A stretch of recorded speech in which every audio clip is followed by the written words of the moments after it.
Solicito a la Secretaría informe a la Asamblea el resultado del cómputo de asistencia de las señoras y señores senadores. Honorable Asamblea, conforme al registro de asistencia se han acreditado 94 senadoras y senadores. En consecuencia, hay quórum, señor presidente.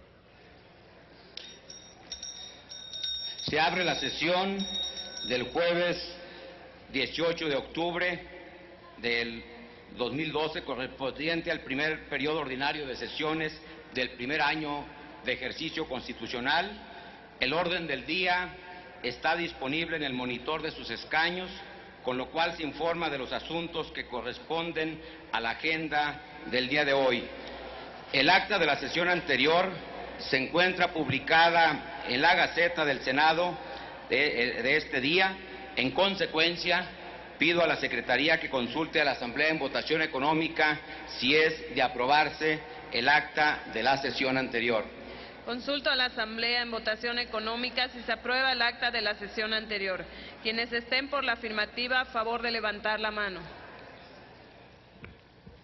Quienes estén por que se rechace, a favor de levantar la mano. Aprobada el acta, señor presidente. Aprobada el acta, pasamos al siguiente asunto. Se recibió una comunicación del senador José Rosa Saispuro Torres con la que remite el informe de actividades durante la Conferencia Europea de Presidentes de Parlamentos celebrada en Estrasburgo, Francia, los días 20 y 21 de septiembre de 2012. Esta Asamblea ha quedado debidamente enterada. Pasamos al siguiente asunto. Asimismo, se recibió una comunicación suscrita por el senador Roberto Gil Suar, presidente de la Comisión de Justicia, con la que remite el acuerdo de la Junta Directiva de dicha comisión, por el que se establece el procedimiento para la comparecencia y dictaminación de las ternas presentadas por el Ejecutivo Federal para la elección de los ministros de la Suprema Corte de Justicia de la Nación. Informo al Pleno que el acuerdo descrito se encuentra publicado en la Gaceta Parlamentaria. Esta Asamblea se da por enterada de dicho contenido. Pasamos al siguiente asunto. Igualmente se recibió una comunicación de la senadora Angélica de la Peña Gómez, presidenta de la Comisión de Derechos Humanos, por la que informa la designación de la senadora María Lucero Saldaña Pérez como representante de la Cámara de Senadores ante el Consejo de Premiación que otorgará el Premio Nacional de Derechos Humanos 2012. Antes pido que se le abra el sonido al escaño del senador Pablo Escudero. Gracias, señor presidente. Presidente, con fundamento en el 76 y 80 del reglamento, comentarle algo que el día de ayer inclusive debatimos en la Comisión de Derechos Humanos, que es que la Comisión no tiene facultades para nombrar a un representante de la Cámara de Senadores. Lo que se votó y lo que es correcto es mandar el oficio a esta mesa directiva para que se someta al Pleno, que se lleve a cabo esa votación y que podamos nombrar a la representante del Senado. ¿Por qué es importante? Porque el tema no es menor.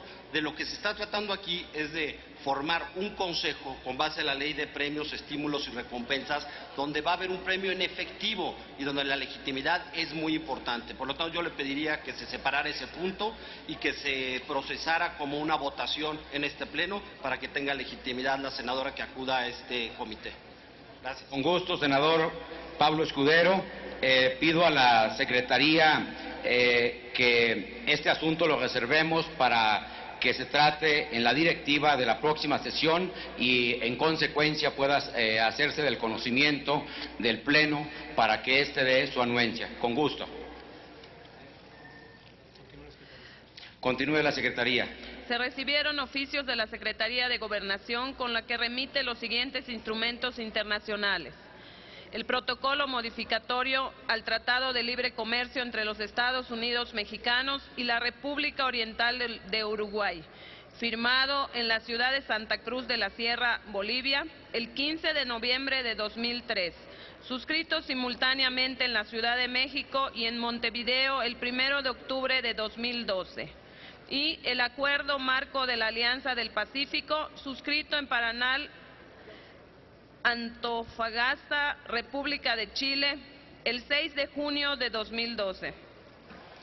Túrnense ambos instrumentos a las Comisiones Unidas de Relaciones Exteriores, América Latina y el Caribe y de Comercio y Fomento Industrial para su análisis y dictamen correspondiente. En el apartado de iniciativas tiene el uso de la palabra la senadora Mely Romero Celis, a nombre propio y del Grupo Parlamentario del Partido Revolucionario Institucional, para presentar proyecto de decreto por el que se reforman diversos artículos de la Ley General de Salud. En el uso de la palabra.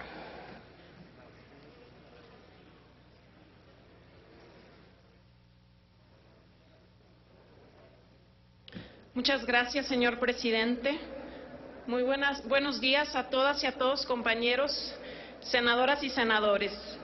Quisiera comenzar comentando que esta Cámara Alta la conformamos 128 senadores de todas las ideologías políticas que representamos a estados de todo el territorio nacional.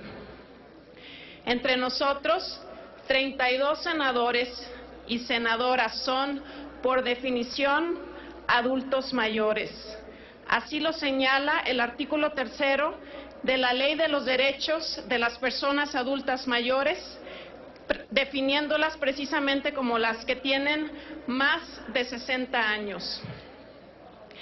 Reconociendo, por supuesto, su capacidad y la posibilidad que tienen estos 32 senadores de aportar a través de su función legislativa y aprovechando, por supuesto, su experiencia adquirida a la consolidación de un Estado mexicano democrático y con auténtica justicia social, no debemos dejar de ver a los cientos de miles de adultos mayores que bajo condiciones precarias no tienen las posibilidades de ejercer un trabajo digno, ni siquiera a veces de atender cuestiones de salud que garanticen su vida. Por lo tanto, me permito presentar a nombre de mis compañeros senadores y senadoras priistas la siguiente iniciativa de reforma a la Ley General de Salud bajo esta exposición de motivos. Hay un fenómeno que obliga a hacer cambios urgentes en la visión de un Estado, en el cual el desarrollo humano y los derechos humanos se deben conjugar en políticas públicas a favor de las personas adultas mayores. Esto es la prevención a la salud con el objeto de que en el proceso de vida del adulto, su salud, bienestar y envejecimiento, así como su calidad de vida y varios aspectos más, el Estado pueda responder al reto del cambio sociodemográfico y encauzar un envejecimiento activo y digno con una visión biopsicosocial.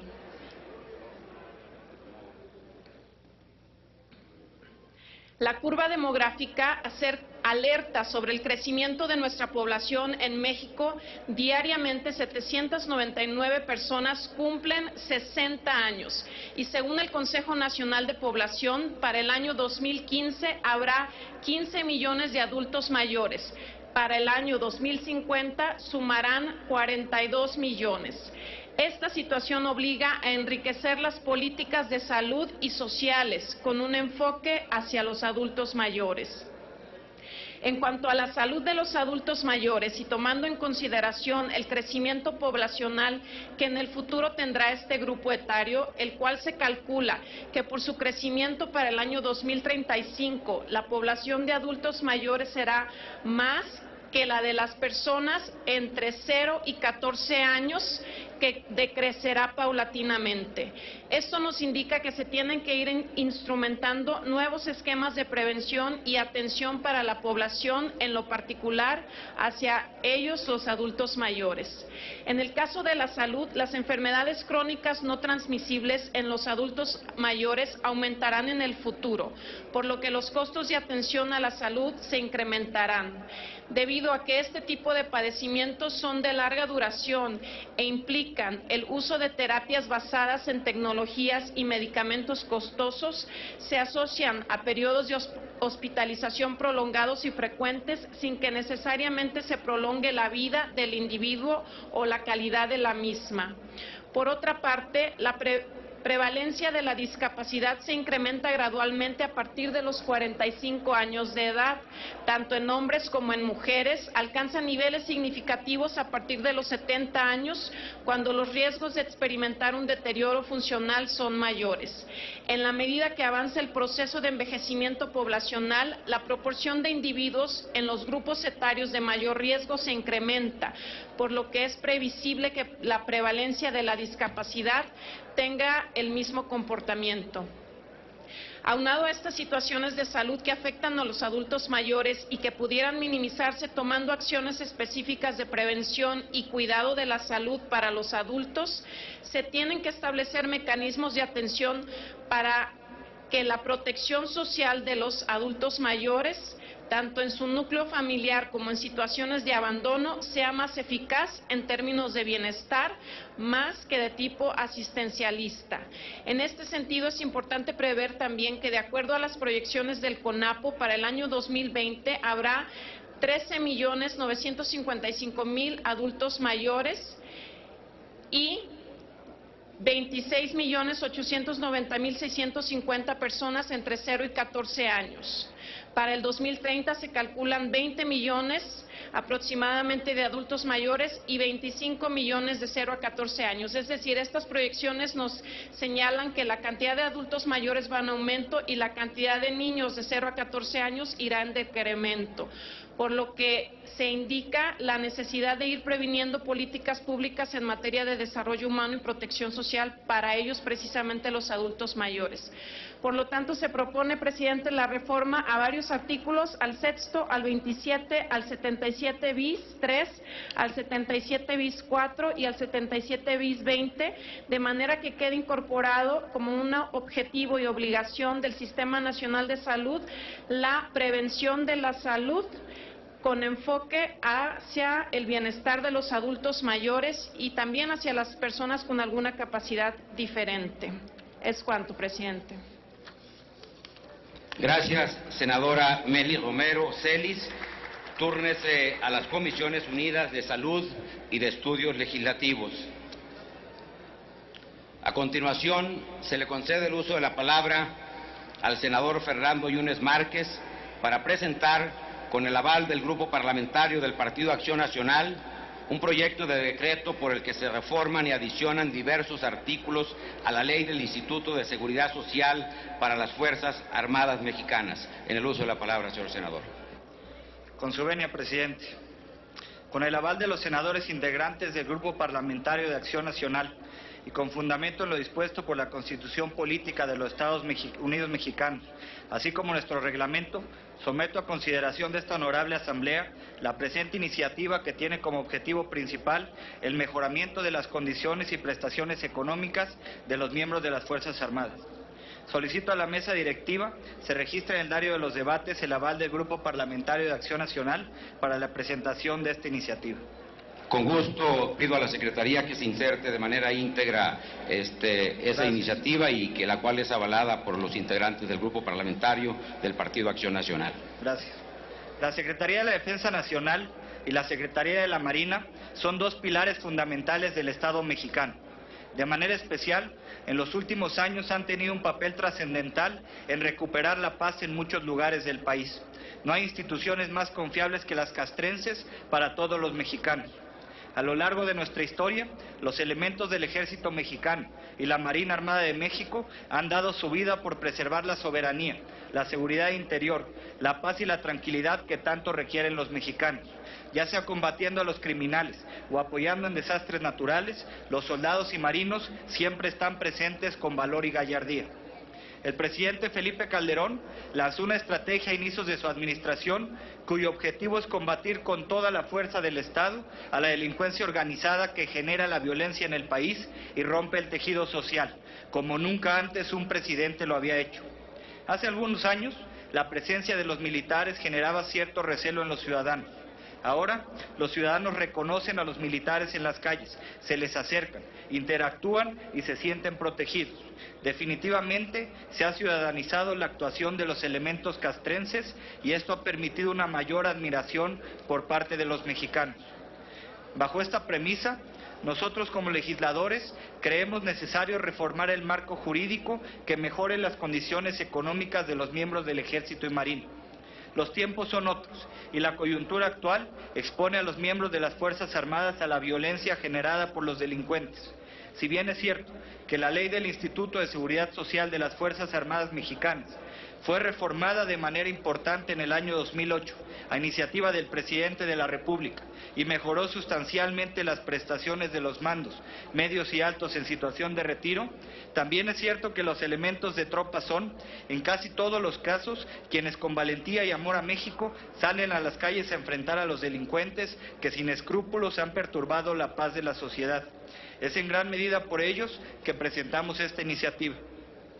Los elementos de tropa pasan días o hasta meses sin ver a sus familiares, sufren de las inclemencias del tiempo, así como de otras vicisitudes, y aún así no cesan en su convicción de luchar por su país, arriesgando día a día su vida.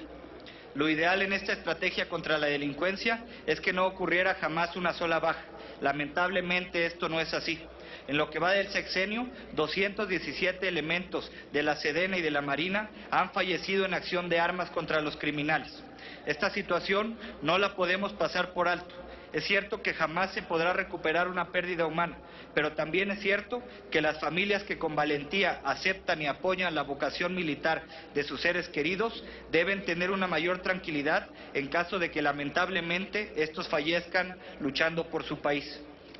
El presidente Calderón y su gobierno no han sido ajenos a esta situación. En lo que va del sexenio, se ha aumentado en un 117% el sueldo de los soldados de infantería, así como se han mejorado sustancialmente los apoyos y prestaciones a los mandos medios y altos que, después de los años que se requieren en la norma, decidan retirarse. Sin embargo, nos parece que podemos y debemos hacer mucho más por todos los miembros de las Fuerzas Armadas que se juegan la vida día a día por su país. Por todo esto, se proponen diversas reformas para mejorar sus prestaciones, a efecto de que cuenten con una mayor tranquilidad y respaldo para que en caso de que fallezcan, sus familiares reciban apoyos suficientes para llevar una vida digna y decorosa, aunque sabemos perfectamente bien que nada será suficiente ante la pérdida de un ser humano. Esta reforma se divide en tres conceptos de prestaciones contempladas en el cuerpo normativo vigente: compensación, pensión y becas para hijos de militares. La compensación está definida en la ley como prestación económica a que tienen derecho los militares y sus familiares en una sola exhibición, de acuerdo a los requisitos que se establece en la misma. Se propone reformar y adicionar una fracción al artículo 36 para que los familiares de los militares tengan derecho a esta prestación, aunque el militar esté en su primer año de servicio. Asimismo, se le adiciona una fracción para que dicha compensación le sea entregada a los familiares de los militares que caigan en la acción de armas, situación que actualmente no se contempla. Por otro lado, se propone reformar la tabla de haberes que le corresponderían por concepto de compensación a los familiares de los militares en caso de que fallezcan conforme al artículo anterior o queden incapacitados para seguir realizando su labor. De esta forma, por ejemplo, un elemento de tropa que tenga 7 años de servicio y caiga en el cumplimiento de su deber o quede incapacitado en primera o segunda categoría, recibirá por concepto de compensación en una sola exhibición hasta 14 meses de haberes, cuando en la actualidad solo le corresponderían 8 meses. Por cuanto hace a la pensión, que de acuerdo a la propia norma, es la prestación económica vitalicia a que tienen derecho los familiares de los militares, se propone reformar el artículo 40 para doblar el mínimo a que tendrían derecho los familiares en caso de que el militar fallezca en acción de armas, para pasar de 180 a 360 días de salario mínimo vigente en el Distrito Federal, lo que en términos cuantitativos representa pasar de poco más de 11,000 pesos a más de 22,000 pesos que recibirán los familiares de forma vitalicia. Por último, se propone modificar el párrafo segundo de la fracción tercera del artículo 128 bis referente a becas para hijos de militares, en el caso que se especifica de manera precisa que en caso de que los militares fallezcan en acción de armas, actos del servicio o a consecuencia de los mismos o queden incapacitados, se le otorguen becas a sus hijos hasta garantizar su educación superior. Es importante señalar que esta iniciativa es sumamente bondadosa con los elementos de tropa, no solo para aquellas familias del militar fallecido, sino también mejorarán sustancialmente las condiciones de los elementos castrenses que lamentablemente queden incapacitados para seguir sirviendo a su país. Esta propuesta es, en primer lugar, un acto de reconocimiento, agradecimiento y justicia para nuestras Fuerzas Armadas. De ser aprobada, será un gran aliento a la moral de nuestros soldados y marinos que todos los días se enfrentan a grandes peligros. Podrán llevar a cabo su labor con la plena seguridad de que en caso de que algo les sucediera, sus familias van a tener una estabilidad económica que les permita vivir bien, y sus hijos recibirán la mejor herencia que un padre o madre les puede dejar, que es la certeza de tener garantizados sus estudios hasta la universidad. Aprovecho la oportunidad para agradecer y reconocer, a nombre de miles de mexicanos que quisieran estar en esta tribuna, al general secretario de la Defensa Nacional, Guillermo Galván Galván, y al secretario almirante de la Marina, Mariano Francisco Sáenz Mendoza, por su valor y entrega durante estos 6 años al servicio de México. Compañeras y compañeros senadores, les solicito más como ciudadano que como senador de la República apoyen esta iniciativa, que demostremos que el reconocimiento a nuestras Fuerzas Armadas está por encima de nuestros colores e ideales partidistas, que los escudos de la Sedena y la Marina, reflejados en nuestra bandera, son la única insignia que nos mueve por un México más seguro. Es cuanto. Gracias, senador. Túrnese a las Comisiones Unidas de Defensa Nacional y de Estudios Legislativos. Se recibió de la senadora María Cristina Díaz Salazar, del Grupo Parlamentario del Partido Revolucionario Institucional, un proyecto de decreto que reforma el artículo 464 ter de la Ley General de Salud, que se turna a las Comisiones Unidas de Salud y de Estudios Legislativos primera. Enseguida tiene el uso de la tribuna el senador José Rosa Saizpuro, del Grupo Parlamentario del Partido de Acción Nacional, para presentar proyecto de decreto por el que se reforman los artículos 2 y 6 de la Ley de Coordinación Fiscal.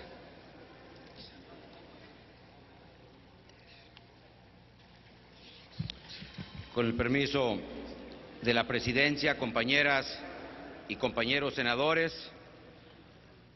presento hoy una iniciativa que tiene que ver con la vida, con el federalismo de este país, donde el federalismo lo integran los 3 órdenes de gobierno, gobierno federal, estatal y municipal, y nos parece que en su momento, cuando se creó la Ley de Coordinación Fiscal, tenía un objetivo muy claro de buscar hacer más eficiente esta recaudación, y a lo largo de los años el municipio es el que se ha quedado más rezagado en la participación producto de la recaudación federal participable. La Ley de Coordinación Fiscal se expidió con el objetivo de armonizar el sistema fiscal de la Federación con los estados y municipios y regular la participación y distribución que les corresponde de los ingresos federales, con reglas de colaboración administrativa entre las diversas autoridades fiscales. Asimismo, pretendía una distribución más equitativa de los recursos, sin los cuales la consumación del federalismo sería una utopía. Este ordenamiento fue publicado desde diciembre de 1978 y entró en vigor a partir de enero de 1980. Desde allá data la actual Ley de Coordinación Fiscal. Cabe resaltar que desde el inicio de su vigencia, el Fondo General Participable se constituyó con el 18.56% de la recaudación federal participable. A partir del 1 de enero de 1996, este fondo se incrementó al 20%. La construcción de un auténtico federalismo exige que el gobierno federal busque decididamente su fortalecimiento mediante la descentralización de recursos públicos y la promoción de una nueva cultura en las relaciones intergubernamentales caracterizadas por la cooperación, la confianza y la autonomía de gestión de los recursos públicos en el ámbito estatal y municipal. Resulta fundamental aumentar gradualmente la disponibilidad de recursos para las entidades federativas y municipios, sobre todo en el ámbito municipal. ¿Por qué? Porque en los últimos años ha habido un avance importante del federalismo, de la descentralización de recursos de la federación hacia los estados, pero no necesariamente esto ha ido acompañado hacia los municipios. Y hoy los municipios, siendo el orden de gobierno más cercano a los ciudadanos, el responsable de prestar los servicios básicos, vemos que no cuenta con los recursos indispensables para ello. Y por eso nos hemos dado cuenta, entre otras cosas, de las razones por las cuales los ayuntamientos se han endeudado de manera excesiva para poder cumplir las responsabilidades que tienen encomendadas ante la ciudadanía. Por esa razón, resulta muy importante que esta soberanía, que el Congreso de la Unión revise con un gran sentido de responsabilidad el sistema de coordinación fiscal, y que inclusive habrá que decirlo que hace algunos años, en el sexenio del presidente Fox, se llevó a cabo la Convención Nacional Hacendaria, donde participaron el gobierno federal, las entidades federativas y los municipios, y donde hubo propuestas muy importantes que lamentablemente no se han podido llevar al terreno de los hechos. Creo que hay un análisis muy claro de cuál es la situación que viven hoy en día los municipios. Por eso resulta indispensable avanzar en el fortalecimiento de este orden de gobierno para que de esa manera pueda cumplir de mejor forma el compromiso y la responsabilidad que tiene ante los ciudadanos. Por eso pretendemos que este incremento se pueda dar de manera gradual. Hoy en día el gobierno federal le entrega el 20% de la recaudación federal participable a los estados, y a su vez los estados, de acuerdo a sus legislaturas, pueden tener un incremento, pero la mayor parte de los estados solo asigna ese mismo 20%. ¿Qué necesitamos? Que pueda crecer ese porcentaje hacia los estados, pero para que de manera implícita vaya a los municipios. Necesitamos fortalecer pues a este orden de gobierno. Por eso estoy proponiendo que de manera gradual, año con año, se aumente un punto a la recaudación federal participable para pasarla del 20 al 25%, y para ello propongo reformar el artículo 2 y el párrafo primero del artículo 6 de la Ley de Coordinación Fiscal, para que con el respaldo de esta Cámara y de la colegisladora podamos hacer que el federalismo en nuestro país no solo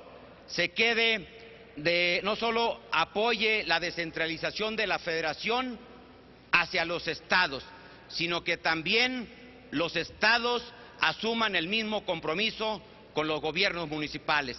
Por ello, compañeras y compañeros, les pido su apoyo primero en las comisiones y luego en el Pleno, para que esta inquietud de los municipalistas, de quienes viven en donde se originan los problemas, podamos hacer que las cosas cambien para bien de los ciudadanos. Muchas gracias.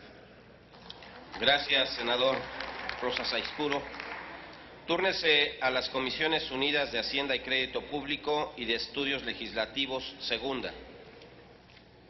Sí. Sí, senador. Sonido, por favor, al escaño del senador. ¿Cómo se llama? Martín Orozco. Y el senador Octavio.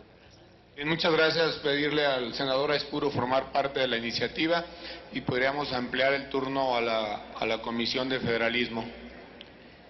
Senador Orozco. Gracias. Sí. Senador Octavio Pedrosa. Gracias, presidente. Para solicitarle respetuosamente consulte al preopinante si me permite suscribir esta iniciativa al tiempo de solicitar también la ampliación de turno para opinión de la Comisión de Desarrollo Municipal. La presidencia está de acuerdo. Estamos de acuerdo en ampliar el turno, con todo gusto. Senadora Silvia Garza.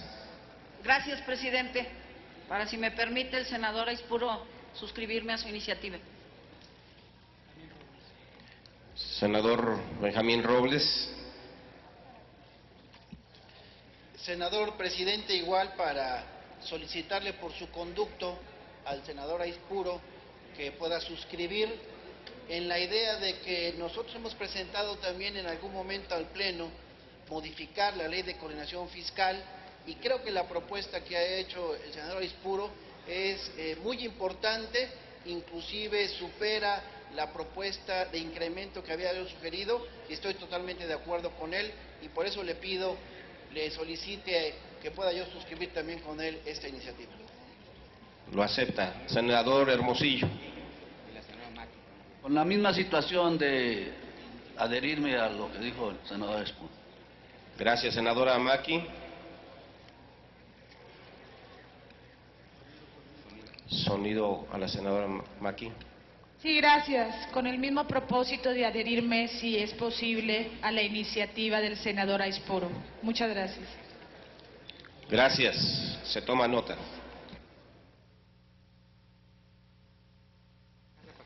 Tiene la palabra la senadora Hilda Estela Flores Escalera.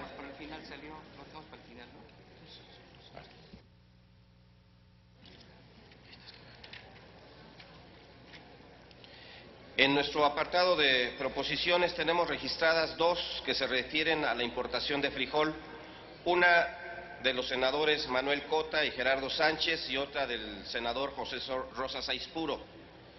Ambas propuestas son coincidentes en su propósito y se han registrado desde sesiones anteriores, por lo que con el acuerdo de los grupos parlamentarios y de los propios autores, en un esfuerzo de síntesis les daremos un trámite conjunto. Tiene el uso de la palabra el senador Manuel Humberto Cota, a nombre propio, y del senador Gerardo Sánchez García, del grupo parlamentario del PRI, para presentar su punto de acuerdo.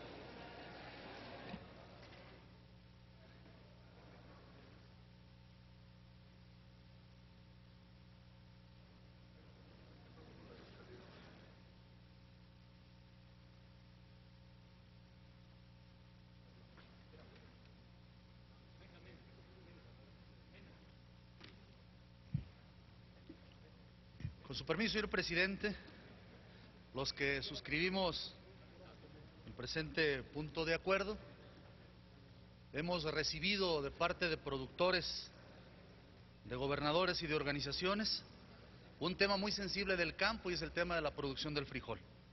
Por ello, permítame dar algunos considerandos a los integrantes de esta asamblea.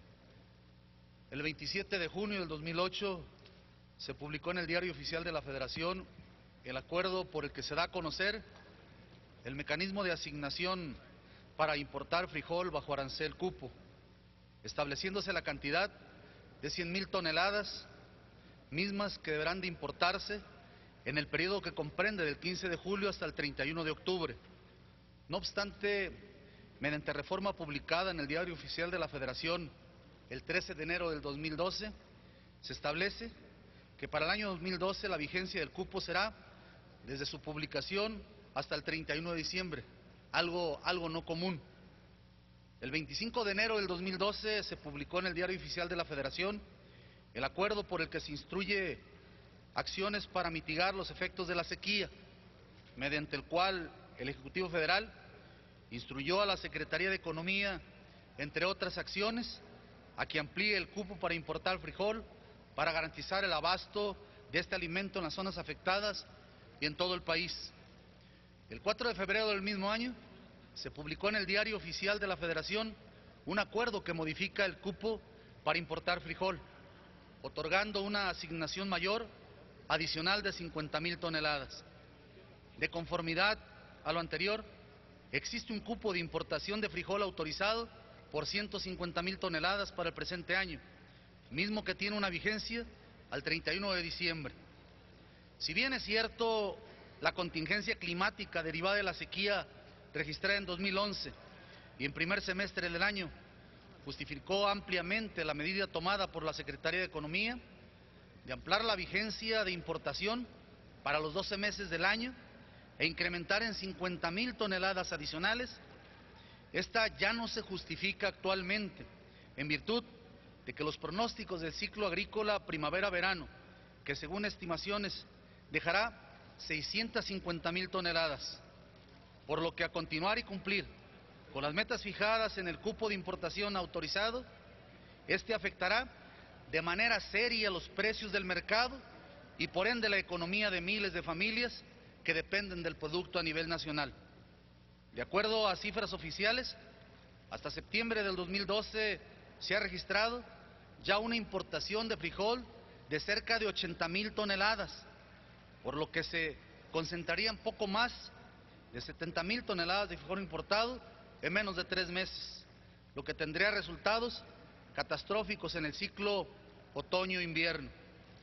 De acuerdo a la producción estimada de la Zagarpa, es de 937,000 toneladas para el 2012 y la importación ya realizada en el presente año es suficiente para cubrir la demanda de frijol para el resto del año, más aún que la escasez de producto ocasionada por la sequía, misma que originó la ampliación de vigencia y volumen del cupo, ya fue ampliamente cubierta por la importación realizada hasta el mes de septiembre.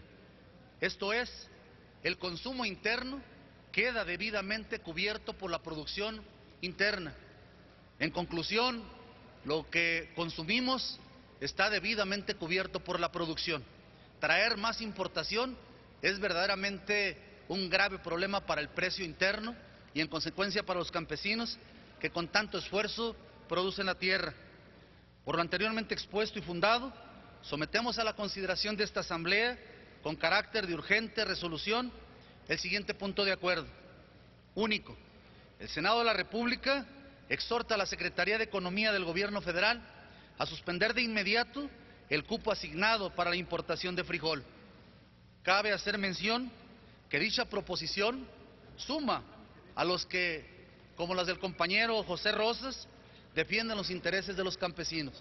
Indudablemente que los temas del campo, que los temas que nosotros representamos no tienen partido, tienen una obligación en nosotros y por ello felicito al senador y a quienes gentilmente se han suscrito, particularmente a los senadores de Chihuahua, de Durango, de San Luis Potosí, de Zacatecas y de Guanajuato, así muy particularmente a la Comisión de Desarrollo Rural que el día de ayer tomó este acuerdo, y de 2 entidades del ciclo agrícola otoño-invierno, que es Nayarit y Sinaloa. Gracias por el apoyo que se brinde a este punto que es de urgente resolución. Gracias a todas y a todos ustedes. Gracias, senador. Tiene ahora el uso de la tribuna el senador José Rosas Aispuro.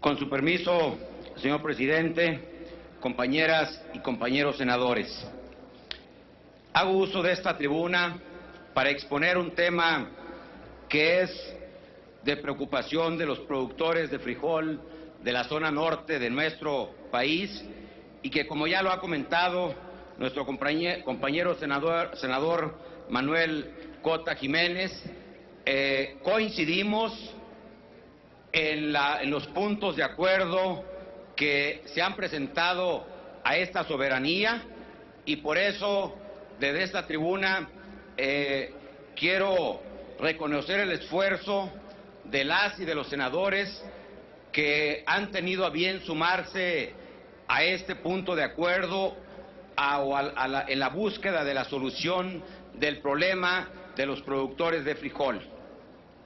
Para exponer una demanda de los productores de frijol que hoy en día enfrentan un serio problema de comercialización.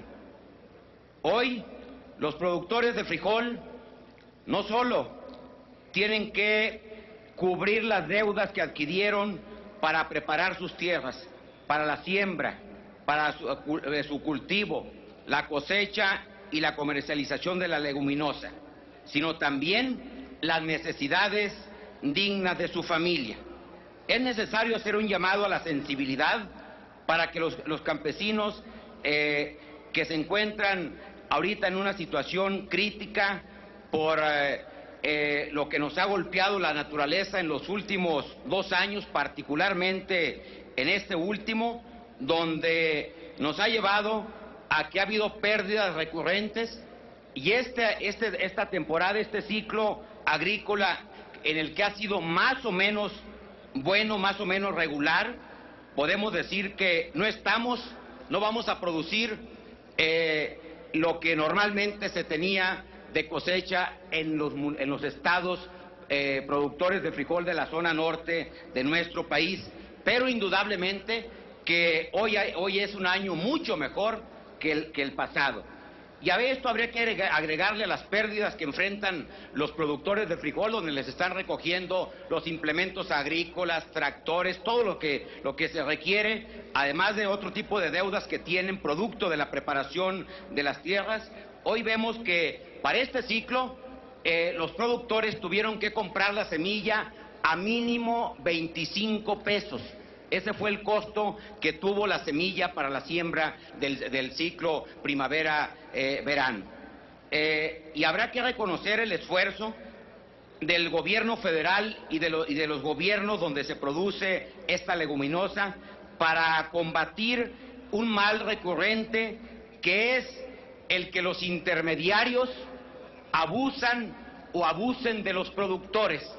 Hoy en día el riesgo que tienen los productores es que los comercializadores quieran aprovechar la situación de necesidad que tienen ellos para fijar el precio, cuando el precio hoy en el mercado normalmente anda entre 13 y 16 pesos, y si vamos eso para los productores, eso costaría el frijol normalmente puesto ya aquí, inclusive el que se importa, pero en cambio si vamos al supermercado vale mínimo entre 28 y 30 pesos el kilo de frijol. Aquí los que ganan no son los productores, son solo los intermediarios, solo los comercializadores. Por eso coincido con lo que ha comentado mi compañero Manuel Cota, en el sentido de que la producción nacional que se tiene hoy en día será suficiente para abastecer la demanda del mercado nacional. Por eso creemos que si se autoriza la importación de más frijol, vamos a afectar en este momento en el que está saliendo la producción de frijol. ¿Y cuál es la propuesta nuestra? Que no se importe frijol hasta en tanto no se termine de comercializar la producción nacional, si es que hubiese necesidad de importar más. Pero yo creo que la producción nacional será suficiente para atender el mercado indudablemente. Por ello, esta importación que se ha dado en los últimos meses y que efectivamente se concluye hasta el 31 de diciembre de este año, hay que precisar que efectivamente esto se está haciendo fuera del Tratado de Libre Comercio con los Estados Unidos y Canadá. Por eso esta importación se requiere la autorización de los cupos, porque esta importación se está haciendo de Argentina, Brasil y China. El riesgo, pues, que tenemos hoy en día de que se autorice la importación de más frijol es que el precio a los productores se caiga de manera preocupante y no alcancen estos a cubrir ni siquiera las necesidades básicas. Por eso, mi punto de acuerdo concreto es el siguiente: que el Senado de la República exhorte de manera respetuosa a la Secretaría de Economía para fijar y definir los criterios para la autorización de cupos de importación de frijol, considerando primero la necesidad de priorizar la comercialización nacional antes de dicha importación. Segundo, que el Senado de la República exhorte respetuosamente a la Secretaría de Agricultura y Ganadería para que a través de Acerca vigile que los productores de frijol obtengan el precio justo en la venta. Tercero, que el Senado de la República exhorte respetuosamente a la Secretaría de Agricultura y a Cerca para que vigile que los acopiadores autorizados y los independientes lo hagan con respeto, que lo hagan de manera justa y no que hoy en día les contabilizan kilos, aportan 1 kilo los productores y les contabilizan 800 o 900 gramos. Creo que este tiene que ser un tema que lo revisen las autoridades en el ámbito local. Y cuarto, que el Senado de la República exhorte respetuosamente a los ejecutivos locales y de los estados de Zacatecas, Durango, Chihuahua, San Luis Potosí, Guanajuato, principalmente, para que a la brevedad se lleven a cabo las acciones a fin de coordinarse con la Secretaría de Economía y con la Secretaría de Agricultura y Acerca para que puedan buscar o acordar los mecanismos que mejor garanticen la comercialización en términos justos para los productores. Es cuanto, compañeras y compañeros senadores. Gracias, senador Rosas Aispuro. Dada la coincidencia en estos 2 puntos de acuerdo, solicito a la Secretaría de lectura la propuesta de consenso que existe sobre este tema. Doy lectura a la propuesta sobre la importación de frijol. Por estos actos han coincidido en integrar en un punto de acuerdo común los posicionamientos expresados por los senadores Manuel Humberto Cota Jiménez y Gerardo Sánchez García del Grupo Parlamentario del Partido Revolucionario Institucional y del senador José Rosas Aispuro Torres del Grupo Parlamentario del Partido Acción Nacional y de la Comisión de Agricultura y Ganadería y Desarrollo Rural. Puntos de acuerdo. Primero, el Senado de la República exhorta al Ejecutivo Federal para que la Secretaría de Economía, antes de autorizar la importación de frijol extranjero, considere la necesidad de priorizar la comercialización del producto nacional y, en consecuencia, suspenda de inmediato el cupo asignado para la importación de frijol. Segundo, el Senado de la República exhorta respetuosamente al Ejecutivo Federal para que por conducto de la Secretaría de Agricultura, Ganadería, Desarrollo Rural, Pesca y Alimentación y del ente público Apoyos y Servicios a la Comercialización Agropecuaria, vigile que los productores de frijol obtengan el precio justo, digno, total e inmediato por la venta de su cosecha. Asimismo, para que se vigile que los acopiadores autorizados e independientes paguen a los productores de frijol un precio con las condiciones antes mencionadas. Tercero, el Senado de la República exhorta respetuosamente a los ejecutivos locales de los estados de Zacatecas, Durango, Chihuahua, San Luis Potosí, Guanajuato, Sinaloa y Nayarit, principalmente, para que a la brevedad lleven a cabo las acciones necesarias a fin de coordinarse con las Secretarías de Economía, Agricultura, Ganadería, Desarrollo Rural, Pesca y Alimentación y el ente público Apoyos y Servicios de Comercialización Agropecuaria para acordar y operar los mecanismos necesarios para que los productores de frijol obtengan un pago justo, digno, total e inmediato para la comercialización de sus cosechas. Salón de sesiones del Senado de la República, los 18 días del mes de octubre del año 2012, firman los proponentes. Es cuanto, señor presidente. Gracias. Pregunto a los senadores Rosas Aispuro y senador Cota si la propuesta que hace la mesa recoge lo que están proponiendo ambos. Bien, gracias. Con fundamento en lo dispuesto por los artículos 109 y 110 del reglamento, consulte la Secretaría a la Asamblea en votación económica si el anterior asunto se considera de urgente resolución. Consulto a la Asamblea en votación económica si el anterior asunto se considera de urgente resolución y se pone a discusión de inmediato. Quienes estén por la afirmativa, a favor de levantar la mano.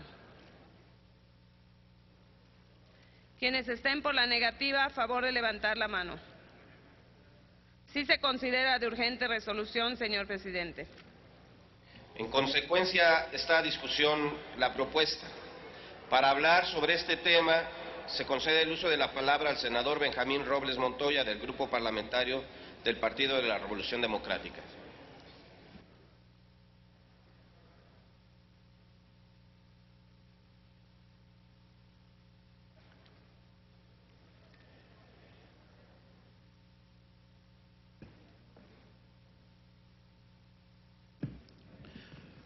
Con su permiso, senador presidente, compañeras y compañeros senadores, el grupo parlamentario del PRD acompaña la propuesta que han hecho los senadores ponentes en los términos como lo ha leído la compañera senadora secretaria de la mesa directiva. Y al respecto queremos comentar lo siguiente, de manera adicional. Como resultado de una mala política económica que entre muchos daños nos ha metido en la mayor dependencia alimentaria de nuestra historia, la balanza de pago de productos agropecuarios del Banco de México nos señala que del 1 de diciembre del año 2006 al último día de agosto del 2012 se han gastado 747 millones de pesos en importación de frijol. Y durante los 8 primeros meses del año se han gastado más de 203 millones de pesos, superando en más de 100% lo gastado en las importaciones del año 2011.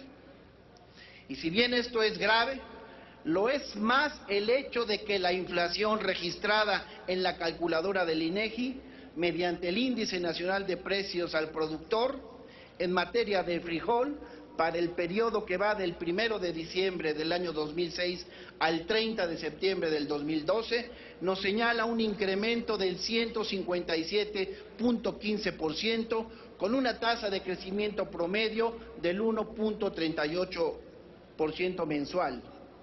Y tan solo en lo que va del periodo, que va del 1 de enero del año 2012 al 30 de septiembre del 2012, la inflación acumulada en el Índice Nacional de Precios al Productor es de 20.42%, con una tasa de crecimiento promedio del 2.35 mensual. En el ejercicio del año 2011, el crecimiento en el Índice Nacional de Precios al Productor del frijol creció 54.44% a tasas mensuales de 4.03%. Este crecimiento en los costos de producción del frijol durante el ejercicio 2011 ha sido factor clave que ha ocasionado que se incrementaran las ya de por sí altas cuotas de importación para el ejercicio 2012. Los incrementos en los costos de producción de frijol finalmente se han reflejado de manera muy negativa en los costos que pagan los consumidores finales. El Índice Nacional de Precios al Consumidor para el caso del frijol nos señala que en lo que va del año el precio de este producto ha aumentado un 16.02% para una inflación acumulada en lo que va del sexenio de 106.66%. Por lo anteriormente expuesto, el grupo parlamentario del PRD se manifiesta a favor de apoyar el punto de acuerdo, ya que si bien es cierto que por principio debemos apoyar la producción nacional, también es cierto que al enfrentar los productores nacionales costos muy altos de producción, tal y como lo refleja el crecimiento del Índice Nacional de Precios al Productor en frijol, estos costos serán finalmente transferidos al consumidor final, lo que causará una mayor presión sobre su muy disminuido y lastimado poder de compra. Es deseable y es nuestra obligación trabajar para que se fomente el consumo de lo que se produce en el país, y es un asunto que trasciende el ámbito de la seguridad alimentaria, para en su concepción final caer en el ámbito de la propia seguridad nacional. Pero la solución real y que requiere el país implica cambios de fondo de política económica que permitan bajar los costos de producción en el sector agrícola de manera generalizada. Debemos remarcar el hecho de que al optar esta soberanía por la suspensión inmediata de los cupos asignados a la importación de frijol no es la solución de fondo. Junto con la suspensión deben implementarse medidas que permitan disminuir la dependencia alimentaria y como parte de ello deben darse las medidas estructurales necesarias que posibiliten que los costos de producción disminuyan para hacer un campo mexicano más competitivo. Por ello, reiteramos nuestro apoyo al cese del cupo asignado. Y junto con ello, también reiteramos que debemos sacar adelante a la brevedad la propuesta de la Ley de Alimentación que recientemente fue sometida a estudio a esta soberanía por parte del Grupo Parlamentario del PRD. La solución de fondo atraviesa forzosamente por la aprobación y puesta en marcha de dicha Ley de Alimentación. Es cuanto, senador presidente. Gracias, senador Robles. Para hablar sobre el mismo tema, se concede el uso de la tribuna a la senadora Marta Palafox Gutiérrez, del Grupo Parlamentario del Partido del Trabajo.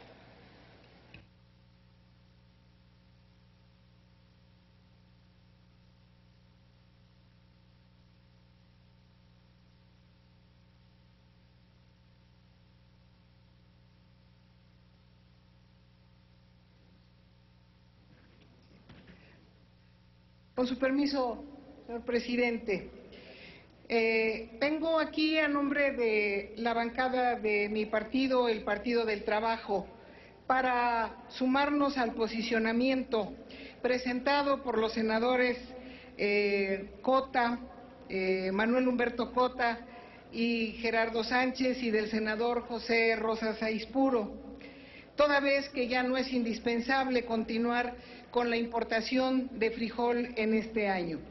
Es de todos conocido que debido a la situación climática que sufre nuestro país, hubo una sequía que impidió el abasto del frijol en nuestro país, razón por la cual la Secretaría de Economía se vio en la necesidad de importar frijol bajo arancel, cupo, incrementándose las toneladas métricas que debían ser abastecidas.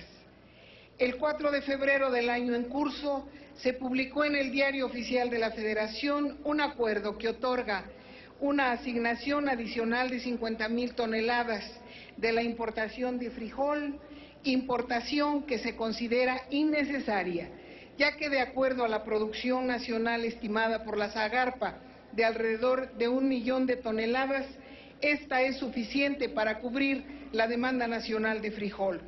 Y en caso de que continuara la importación, esta medida iría en contra de nuestros productores nacionales, que verían afectados sus ingresos y la venta de su producto. Mejor habría que cuidar la comercialización justa. La Secretaría de Economía, que cuenta con un gran aparato burocrático y pasea mucho por este país, debe apoyar con esas relaciones al mejor precio a la comercialización de la producción nacional, no solamente de este producto que hoy nos ocupa y es el caso, pero que también hay muchas cuestiones pendientes en este tema del campo de la productividad de nuestros mexicanos. La Zagarpa y Acerca que cumplan con su obligación institucional también de apoyar con los recursos, con la gran aparato burocrático con que cuentan para apoyar realmente a nuestros campesinos. Es por ello que a nombre del Partido del Trabajo nos sumamos a este punto de acuerdo. Muchas gracias. Gracias, senadora Palafox. Para referirse al mismo asunto se concede el uso de la palabra al senador Carlos Alberto